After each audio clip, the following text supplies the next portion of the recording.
In the world of Middle-earth, we are most familiar with the lands of Gondor, Rohan, and the elves of Lothlorien. But far to the east of the known realms lies a region that is largely forgotten in the annals of history, Rhûn and the lands beyond. These lands, shrouded in mystery and often overlooked, hide many secrets. What happened in the east? What dark forces shaped this forgotten corner of Middle-earth?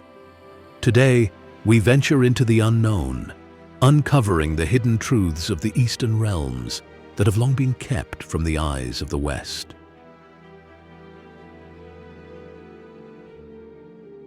Rhûn, a vast and largely unexplored land, was home to numerous tribes collectively referred to as the Easterlings. These peoples, often depicted as men of darkness, played crucial roles in the conflicts of Middle-earth, particularly during the wars of the Second and Third Ages. However, much of their history remains veiled in secrecy. Who were these people, and what secrets lie hidden within their lands? To understand, we must first dive into their origins and how they shaped Middle-earth's history. The Easterlings were composed of numerous tribes that spanned the vast lands of Rhûn, from the desolate steppes to the foothills of the Far East. Some tribes allied themselves with Sauron in his pursuit of domination, while others were resistant to any outside influence. Among the most prominent tribes were the Wainriders, known for their skilled use of chariots in battle. According to Tolkien's writings in The Lord of the Rings and the Silmarillion, the Wainriders, also called the Horse Lords, were fierce warriors who descended upon the West, particularly targeting Gondor. Their chariot warfare was highly effective in breaking through enemy ranks, and their presence created constant fear in the hearts of men. These raids marked the first major incursions from the east into the lands of men in the West. According to the annals of the kings and queens, the Wainriders came from beyond the Mountains of Shadow, bringing chaos with them. One theory, however, suggests that the Wainriders were more than just warriors. Some believe that they were descended from ancient tribes who resisted the influence of Morgoth and were corrupted only after Sauron's rise. Tolkien's brief references leave open the possibility that these tribes were once proud defenders of their lands, but were eventually enslaved by Sauron's lies and promises of power. From the texts in the Silmarillion and the Unfinished Tales, it is clear that the Wainriders had dealings with Sauron, promising their allegiance in exchange for power and protection. However, some of the tribes under the Wainriders refused these alliances and fled into the wilderness, forming isolated groups known as the Avari, the unwilling. Another significant tribe among the Easterlings was the Balcoth. They played an important role in the War of the Last Alliance between elves and men and Sauron. According to elven records, the Balcoth were described as savages who worshipped dark gods and wielded crude weapons alongside powerful beasts. They became infamous for their ferocity in battle and were known to strike fear into the hearts of the defenders of Gondor and the West. They served as Sauron's proxies in the east, and their tribal leaders would later appear at the Battle of Dagorlad, where the last alliance fought Sauron himself. Despite their reputation for savagery, some theorize that the Balcoth were manipulated by Sauron, exploiting their warlike nature to serve his ambitions. One theory suggests that the Balcoth could be remnants of ancient men who rejected the wisdom of the Valar, choosing instead to pursue power through fear and domination. Tolkien's notes imply that their culture was shaped by long-standing hostilities with neighboring tribes, and Sauron manipulated these divisions to build his army in the east. The Easterlings, despite their geographical isolation, had a profound influence on the affairs of the West. During the wars waged by Gondor, their tribes served as mercenaries, or became pawns in Sauron's grander schemes, while their role has been largely overlooked in histories from the West. It is believed that their alliance with Sauron in the Third Age allowed him to divert resources and attention from the West to Middle-earth's eastern front. Some scholars propose that Sauron's alliances with the Easterlings were more than just military pacts. They speculate that Sauron may have sought to spread his corrupting influence eastward, using the Easterlings as intermediaries between himself and other dark powers in distant lands. In the history of Middle-earth, particularly in the Akallabeth, Tolkien describes the influence of Numenor's downfall on the people of the East. The Easterlings are believed to have been the inheritors of the chaos that followed the collapse of Numenor's empire in the East.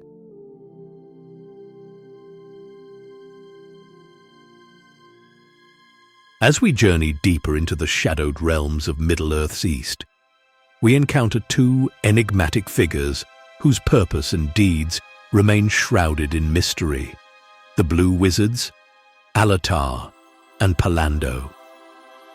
Sent by the Valar during the Second Age, these Istari were tasked with aiding the Free Peoples against Sauron's growing influence. But unlike Gandalf or Saruman, their paths led them far from the familiar lands of the West, deep into the uncharted territories of Rhûn and beyond. What did they accomplish in these distant lands? And how did their presence shape the East? The Blue Wizards were sent to Middle-earth around the same time as Saruman, Radagast and Gandalf, though some accounts suggest they may have arrived even earlier, during the Second Age. Unlike their counterparts, whose focus remained on the West, Alatar and Pallando ventured into the vast, unknown regions of the East, their mission shrouded in secrecy.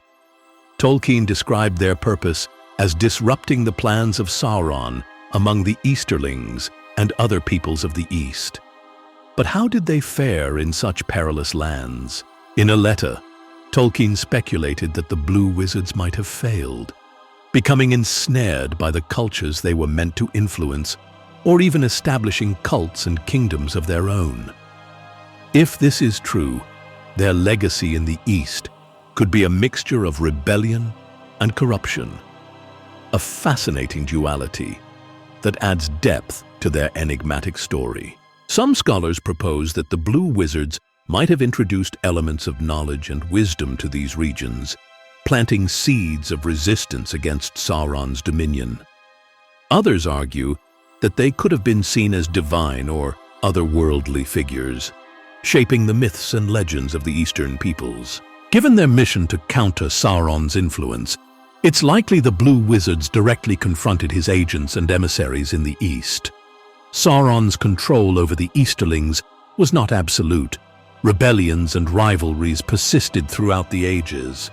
Could the Blue Wizards have been behind these acts of defiance, subtly guiding the people to resist the Dark Lord's grasp?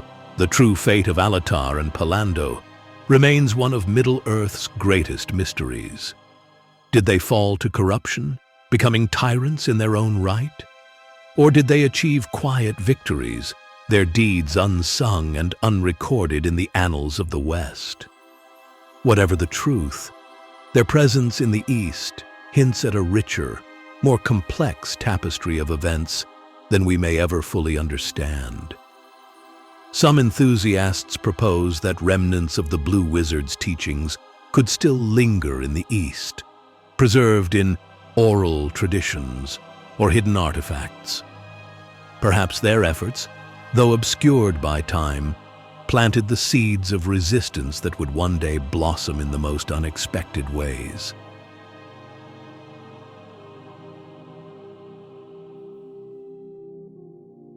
Far beyond the familiar lands of Gondor and Rohan, in the heart of Middle-earth's uncharted East, lies the Sea of Rhûn, a body of water steeped in mystery and history. Though briefly mentioned in Tolkien's writings, this enigmatic region has long inspired speculation and intrigue among scholars and fans. Was the Sea of Rhûn merely a natural landmark? Or did it once cradle a mighty civilization now lost to time? The Sea of Rhûn is believed to have been a crossroads of ancient trade routes, connecting the East and the West. Along its shores, one can imagine bustling ports where caravans and ships exchanged goods, stories, and perhaps even knowledge. Evidence from Tolkien's texts hints at a rich tapestry of cultures in the region, though their specifics remain shrouded in mystery. Some theorists propose that the Sea of Rhûn was a vital link in the ancient economy of Middle-earth, its shores populated by merchant kings and sailors. It might have been a melting pot of eastern tribes, varyags, and other groups, united by trade, but often divided by conflict. One particularly fascinating theory suggests that a forgotten kingdom of men once thrived on the shores of the Sea of Rhûn. These people, known in whispers as the stargazers, are said to have worshipped the constellations and mastered ancient forms of foresight. Some speculate that they might have been early stewards of the Palantir, the seeing stones crafted in Aemon and later brought to Middle-earth by the Númenóreans. Though Tolkien never explicitly confirmed this, the idea of a civilization dedicated to the stars aligns with his broader themes of celestial reverence. The men of Rhûn could have been among the first to study the heavens, their culture shaped by the patterns and movements of the night sky. Could it be that this kingdom's knowledge was so advanced that it threatened Sauron's dominion in the east? Some suggest that this may have led to its downfall, as the Dark Lord's agents sought to extinguish any rivals to his power. To this day, it is said that the remnants of this lost kingdom lie hidden beneath the waters of the Sea of Rhûn, or buried in the surrounding plains. Travelers from the west, such as Númenórean explorers, may have stumbled upon these ruins during their voyages. Imagine ancient towers now submerged, their spires barely visible above the waves, or the broken remains of statues gazing eternally at the stars. Some believe that these ruins could hold secrets that rival even the lore of the West. Perhaps artifacts of great power, similar to the Palantiri, lie dormant, waiting to be rediscovered. Such discoveries could reshape the understanding of Middle-earth's history, revealing truths long buried. Like many civilizations of men, the kingdom by the Sea of Rhûn likely faced its share of challenges. Internal strife, external invasions, and the ever-looming influence of Sauron may have contributed to its decline. The Easterlings, known for their fierce tribal conflicts, might have played a role in its eventual fall. It is also possible that natural disasters, such as earthquakes or floods, sealed its fate, submerging its grandeur beneath the waters.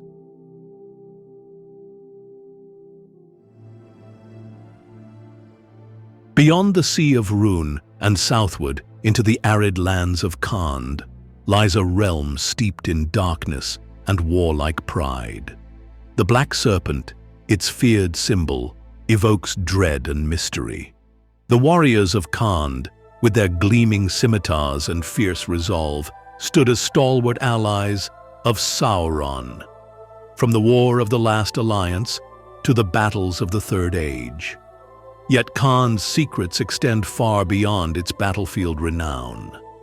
What ancient powers and forgotten histories shaped this land of shadowed glory? To many, the Black Serpent symbolizes the cruelty and power of Khand. Its banner was a terrifying sight on the fields of Pelennor, where Khan's charioteers and foot soldiers fought alongside the Haradrim and the Easterlings. But is there more to this symbol than meets the eye? Some Tolkien scholars theorize that the Black Serpent may represent an ancient deity or dark force once revered in Khand. Perhaps long before Sauron extended his shadow to these lands, the serpent was worshipped as a manifestation of cunning, dominance, and destruction. Others speculate that the Black Serpent could have been a powerful creature, akin to the dragons of the north, whose legend became a cultural emblem for the warriors of Khand. In Tolkien's works, the men of Khand are described as fierce and disciplined fighters. Their alliance with Sauron during the Third Age is attributed to his manipulative power, but it's possible that their allegiance was rooted in shared reverence for ancient darkness, an extension of their connection to the Black Serpent. Khan's history remains largely unwritten, yet its significance can be inferred. Positioned near the crossroads of Harad, Rhûn, and Mordor, it was likely a hub for cultural exchange, trade, and military alliances. Could this land have once rivaled Númenor in splendor, only to fall into shadow after the downfall of Sauron's master Morgoth? The Mumakil, or Oliphaunts, are among the most awe-inspiring and terrifying creatures of Middle-earth. While they are often associated with Harad, their origins may lie in the Far East, where ancient peoples sought to harness their incredible strength for war. The Mumakil were not merely beasts of burden, but symbols of dominance. Their presence on the battlefield served to demoralize enemies and inspire fear. But where did they come from? And how did they become tools of destruction in Sauron's army? Tolkien's texts mention the Mumakil in association with Harad, yet their exact origins are never specified. This ambiguity has led some to theorize that the beasts were bred in the East, where ancient civilizations used them in their wars. These civilizations might have used dark sorcery to enhance the Mumakil's size and ferocity, creating the colossal war machines we see in the War of the Ring. Some believe that the Mumakil were initially domesticated by a now-forgotten kingdom in the East. This civilization, skilled in taming wild beasts, may have considered the Mumakil sacred, incorporating them into rituals and warfare. Over time, as Sauron's influence grew, these creatures became instruments of his will. Their majesty turned to terror. Khan's warriors and the Mumakil played pivotal roles in Sauron's campaigns. Their knowledge of the harsh terrain, combined with their mastery of chariot warfare and the use of war beasts, made them invaluable allies. Yet, it is unclear whether this alliance was born of loyalty, fear, or necessity. Could Sauron have promised Khand power and dominion in exchange for their service? Or did he exploit their reverence for ancient symbols like the Black Serpent to manipulate them?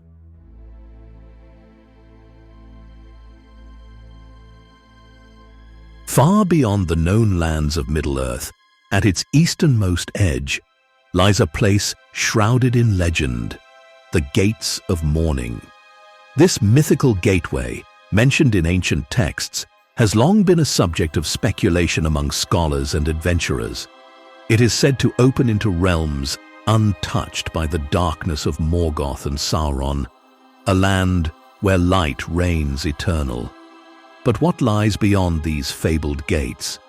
Is it a sanctuary for forgotten peoples, or a mere illusion crafted by the hopes of the weary? The Gates of Mourning are first mentioned in Tolkien's The Silmarillion, described as the place where the sun begins her journey each day.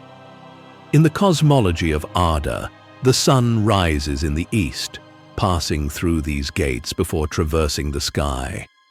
While this description is largely symbolic, some believe that the gates are more than just a poetic allegory. They may represent a physical portal to a hidden world, a realm of light untouched by the evils of Middle-earth. Some theorists propose that the Gates of Mourning were more than a celestial phenomenon. They were a sanctuary for those seeking refuge from the shadow. It is speculated that after the great journey of the elves, some chose to travel further east, beyond the lands of men, and into a realm of eternal light. Could this mythical region have been a haven for those who wish to remain untouched by the wars and corruption of Middle-earth? Perhaps remnants of the Avari, the elves who refused the call to Valinor, found solace there. preserving their culture in isolation. Another theory suggests that the Gates of Mourning are tied to Eru Ilúvatar's divine plan. They may represent a place of renewal, where the faithful can find peace and redemption after the trials of Middle-earth. Some even wonder if the lands beyond the gates are a precursor to the world remade, Arda unmarred, a vision of the world as it was meant to be before Morgoth's corruption.